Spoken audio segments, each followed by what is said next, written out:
누군가와의 관계에서 내가 그 사람보다 높은 위치에 있기 위해서는 내면, 외면, 환경적인 부분에서 조금이라도 더 나아야 한다는 걸 의미합니다. 연애라고 해서 다른 게 아니거든요. 상대가 여자든 남자든 같아요. 그래서 오늘은 연애할 때 내가 갑의 위치가 되는 방법에 대해서 알려드릴게요. 연애할 때 내가 갑의 위치가 되는 방법 첫 번째는 정신적으로 독립하기입니다. 사실 이게 제일 중요한 부분이고 이게 잘 되면 나머지 두 번째, 세 번째도 크게 힘들이지 않고 해낼 수가 있게 돼요. 근데 이 모든 것들에는 자신감이 깔려 있어야 되는데 상대와 우리 관계에 대해서 믿는다라는 것보다도 나를 믿는 게 제일 우선이어야 되거든요. 여러분들께서 지난번 자신감을 갖는 방법에 대한 영상을 보셨다는 걸 가정하에 이 첫 번째 정신적 독립하는 거에 대해서 말씀을 드릴게요. 연애는 나도 지지대를 하나 가지고 있어야 되고 상대도 지지대를 가지고 있어야지만 만났을 때 지지대 두 개로 합쳐지면서 흔들리지 않는 관계가 완성돼요. 내 지지대가 없어서 상대한테 업혀가려고 흡수되려고 해서는 안 됩니다. 상호 보완적인 관계가 되어야 하는 거지 일방적으로 어느 한쪽이 주는 관계가 되어버리면 그때부터는 받는 쪽이 무조건 을이 될 수밖에 없고 관계의 밸런스가 깨지게 돼요. 그러면 당연히 상대한테는 어느 순간 내가 짐처럼 부담이 되는 존재가 되겠죠. 그렇기 때문에 우리는 지지대 하나로도 원래 튼튼하게 잘 서 있을 수 있는 사람으로 상대에게 인식되는 게 중요한데요. 그리고 이건 독립적인 사람이어야 하는 걸 의미를 하고 충분히 혼자서도 잘할 것 같은 사람이다 라는 캐릭터가 구축되어야 한다는 거죠. 이건 아주 일상적인 부분에서도 판단력, 결정력, 추진력처럼 나 스스로의 사고를 통해서 뭔가를 하는 행동력에서 많이 보여져요. 그리고 이 행동력은 결과를 만들어냅니다. 결과는 평가를 만들어내고 이 평가는 신뢰를 만들어내겠죠. 이 신뢰를 누가 더 많이 가지고 있는가에 대한 것만으로도 우리는 정신적으로 갑에 위치할 수가 있어요. 자기 기준에서 이건 맞는 것 같은데? 아닌 것 같은데? 해도 될 것 같은데? 라고 확고한 기준이 있어서 그거대로 행동하는 사람은 신념이 있고 의지력이 있는 사람이다로 이어지죠. 그리고 이런 사람 옆에 있게 되면 나도 한번 해봐야겠다라는 보이지 않는 영향을 받게 됩니다. 연인들끼리도 똑같아요. 그래서 사귀면 닮아간다, 비슷한 사람끼리 만난다라는 얘기가 있잖아요. 덩달아서 나까지 열심히 하게 되는 본보기가 될 수밖에 없는 거죠. 지난번에 말씀드렸죠. 남자는 성취욕을 우선시하고 여자는 이런 성취를 이룬 남자를 소유하고 싶은 욕망이 생긴다고. 그렇기 때문에 옆에서 지켜봤을 때 이 판단, 결정, 추진력을 잘 보여준 남자에게는 그 이상의 무언가의 기대감을 가질 수밖에 없고 자극과 동시에 정신적으로 의지하고 싶은 마음이 들겠죠. 그럼 자연스럽게 관계에서 갑의 위치가 될 수밖에 없는 거고요. 그러니까 혼자서도 혼자 힘으로 혼자만의 것을 해내는 독립적인 모습을 많이 보여주시는 것도 은연중에 나 자신을 갑의 위치로 만드는 셀프 메이킹이 되겠습니다. 연애할 때 내가 갑의 위치가 되는 방법 두 번째는 환경 세팅하기입니다.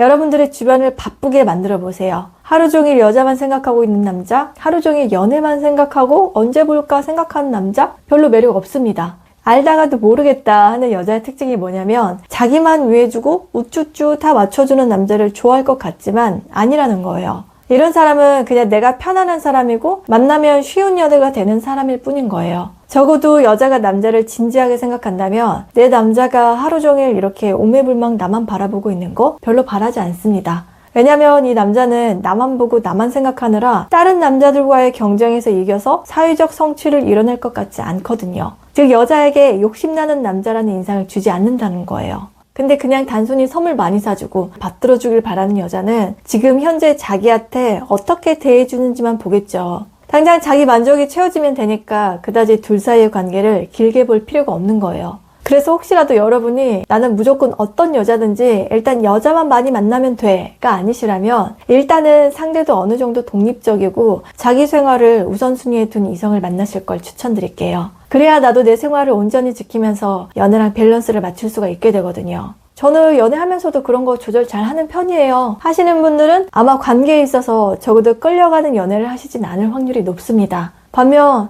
저는 매일 봐야 되고요. 매일매일 몇 시간씩 통화를 해야 안심이 되더라고요. 하시는 분들은 의도적으로라도 스스로 제한을 두는 게 필요해요. 아무리 자기가 생각했던 이상형과 만나서 매일같이 보고 싶고 안 보면 불안한 느낌이 들더라도 장기적인 자기 이미지를 위해서라도 관리는 해주시는 게 좋습니다. 이게 힘든 분들께 필요한 건 주변 환경을 지금보다 바쁘게 설정을 다시 하는 게 좋다라고 말씀드리는 거고요. 근데 아직 만난 지 얼마 안 됐고 연애 초기인데 벌써부터 그러면 상대가 혹시 섭섭해서 헤어지자고 하지 않을까요? 라고 두려워하시는 분들도 계시는데, 여자는 어떤 남자에게 감동을 받냐면요, 시간이 많아서 그 시간을 나랑 어떻게 보낼까 라고 생각하는 남자보다 바쁜 와중에도 겨우겨우 짬내서 나를 위한 시간을 만들어내려고 노력하는 남자에게 푹 빠집니다. 그 노력하는 모습에 감동을 받는 거예요. 만약 그거 가지고 상대가 섭섭하다고, 오빠는 왜 주말에 나 볼 생각 안 하고 어디 놀러 가지고 말도 안 하냐고 하면서 상대가 나 만날 시간만을 기다리고 남자친구한테 그런 모습을 기대한다면 그 여자는 너무 의존적이거나 여러분에 대한 로망이 너무 클 수가 있습니다. 나는 연애하면 이런 연애하고 싶고 내 남자친구라면 적어도 이거는 해줘야지 연애가 가능해 라고 정해놓고 상대가 그걸 충족시켜주길 바라는 거죠. 물론 나도 그렇고 상대도 그렇고 서로 시간적인 여유나 그 코드가 딱 맞으면 괜찮습니다. 무리 없이 만나실 수 있을 거예요. 대신 언제까지 지속될지는 의문이 들겠지만 초반 달콤한 연애를 즐기실 수 있을 거예요. 근데 한 가지 간과하지 말아야 할 거는, 사람의 욕심은 계속 커지기 때문에 어느 하나가 충족되면 다음에는 더 큰 것을 요구하게 되고, 초반 관계에 비해서 나중에 그 추진력이 서서히 떨어지게 되면 이제는 변했다, 나에 대한 감정이 식었다로 해석을 하면서 관계가 삐그덕거릴 수도 있기 때문에 이런 상황에 대해서는 미연에 각오를 하시는 게 좋겠죠. 달콤한 건 몸에 안 좋습니다. 연애의 달달함은 기분은 좋을지언정 건강한 관계하고는 멀어질 수가 있다는 거 기억을 해주시고, 항상 연애와 연애가 아닌 내 개인 생활과의 균형을 잘 유지할 수 있게 의도적으로라도 주변에 그런 장치를 마련해 두는 것도 하나의 방법이라고 할 수 있어요. 연애할 때 내가 갑의 위치가 되는 방법 세 번째는 꾸미기입니다. 이 내용 엄청 여러 번 말씀드렸죠. 전신 거울 봤을 때 체형, 패션이 내가 마음에 드는 정도까지 끌어올리세요. 반드시 내가 마음에 드는 이라는 전제 조건이 붙어야 합니다. 내가 내 마음에 들어야 근거 없는 자신감이 생겨서 기분 좋게 상대를 맞이할 수가 있거든요. 그리고 이때 기분 좋은 상태는 여러분의 인상을 만들어줄 거예요. 그리고 또 한 가지 잘 꾸며야 하는 거는, 나 혼자 있어도 신나고 재밌는 것들로 계획을 잘 꾸미는 것도 해당됩니다. 혼자 있어도 타격감이 없어야 한다는 거죠. 혼자서도 재밌게 열심히 할 수 있는 건 뭐가 있을까라고 생각을 하고 연애와 함께 병행하세요. 왜 이게 중요하냐면, 오로지 연애에서만 재미를 찾는 사람들은 감정을 분출시킬 대상이 하나이기 때문에 그만큼 모든 기대치를 관계와 연인에 걸게 되거든요. 그러면 그만큼 실망도 크고 상실감도 크게 느끼게 되겠죠. 여유도 없어 보이고요.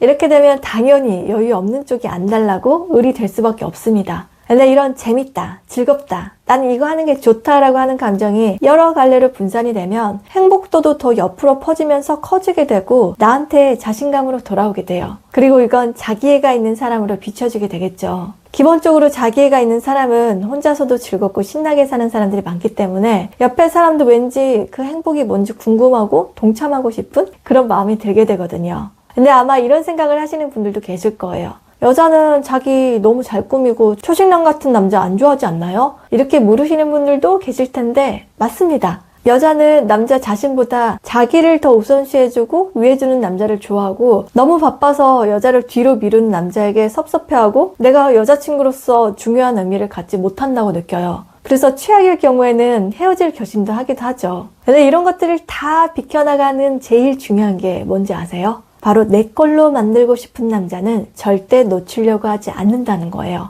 첫 번째, 정신적으로 독립해서 자기 스스로 척척 해내는 남자를 보면 왠지 다른 남자들보다도 경쟁력 있고 우위에 있어 보이거든요. 그래서 남들을 리드하는 것 같은 느낌이 들어서 자기도 모르게 남자를 자랑스러워할 거고요. 두 번째, 환경 세팅을 잘해서 항상 왠지 모르게 바빠 보이는 남자에게는 섭섭하긴 한데 도대체 뭐 하느라 혼자서도 저렇게 바쁜 거지? 라고 들여다봤을 때 또 다른 성취를 위해서 부지런히 움직이는 모습을 보고 속으로 인정하게 됩니다. 그리고 이렇게 바쁜 남자의 관심을 끌기 위해서 자기도 더 예뻐지고 좋은 여자로 보일 수 있게 노력할지도 몰라요. 그리고 세 번째, 잘 꾸며서 때때로 초식남 같은 남자한테는 나보다도 자기가 우선인 이기적인 남자인가? 라고 생각할 수는 있거든요. 근데 동시에 누가 봐도 멋있고 훈남인 이 남자의 옆에 나란히 데이트 상대로서 걷고 있는 것 자체만으로도 나를 다른 여자들이 갖지 못하는 남자를 내가 가졌다라는 생각에 은근히 자랑하고픈, SNS에 당장이라도 내 남친 되게 멋있지 하고 러브스타그램으로 도배하고 싶은 생각이 들 겁니다.